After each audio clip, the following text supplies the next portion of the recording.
In this video, we'll talk about waking up. The first part of everyone's day is the way you wake up. Consider this idea.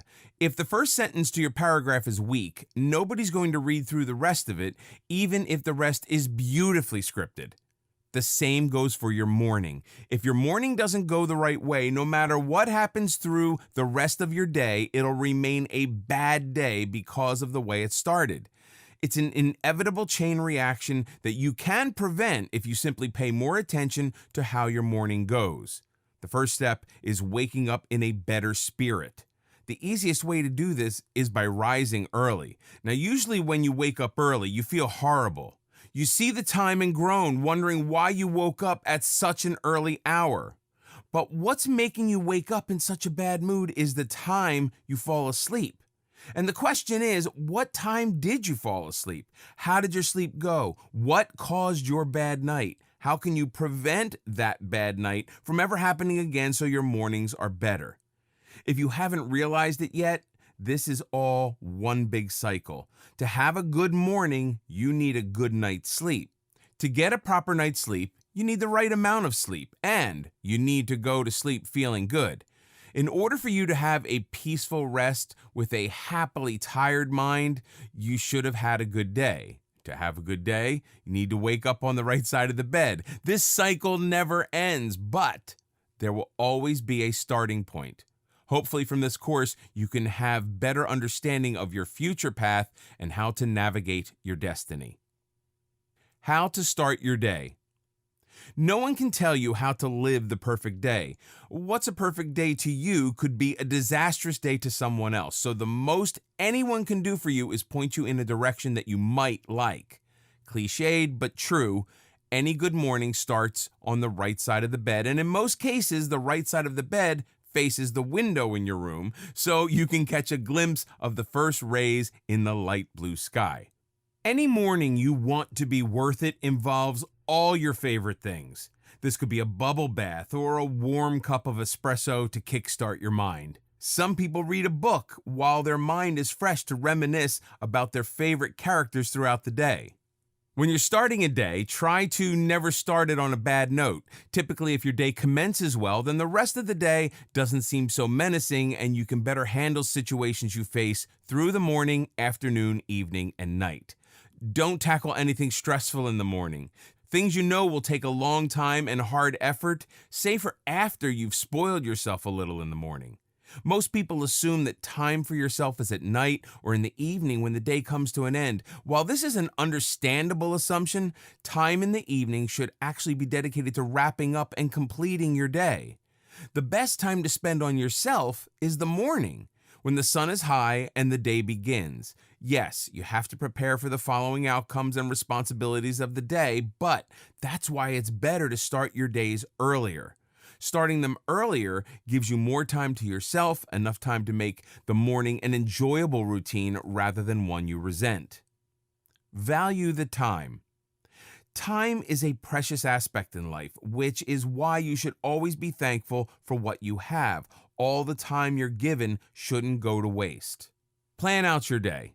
Think of how to decisively make use of your time each day. Each passing minute is a minute you'll never get back, so make them all count. If you humble yourself, you'll have to be less pessimistic and enjoy each moment a little more. Don't get the wrong idea. This isn't an easy persona to adapt. It's much easier to hate, blame, judge, and resent than it is to relish, cherish, and be thankful. To those who are naturally positive and appreciative of all they have, salutations to them. But for all the others who still aren't as grateful as they should be, there are steps you can take to get there. For instance, make a list of all the things you can't live without. These are the things you must be thankful for. Every night, go to sleep right after you read through the list, remembering all the things you have and should appreciate.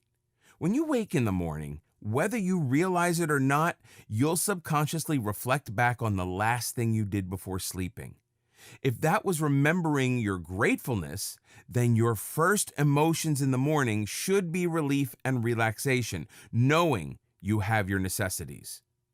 You'll also realize the more grateful you become, the longer your list will get. The longer the list gets, the happier and more fulfilled you'll feel figuring out how much of your life is truly a blessing. In a way, all you're doing is opening your eyes to the reality of what can be taken away from you. And in this world, that's everything. It's an odd and simple way to uncover your inner gratitude, but it works anyhow. Enjoying your day. After the morning, the rest of the day still lies ahead. What you do with the rest of your day will affect the way you sleep when nighttime comes, and how you sleep will determine the primary outcome of your morning. Remember, the cycle never ends, and it's up to you to keep up. So since your morning has been taken care of and your thoughts of nostalgia and respect have been claimed by the silence of the night, what's left for the day? Everything else, chores, responsibilities, errands, and hobbies that deserve some recognition all fit into your day.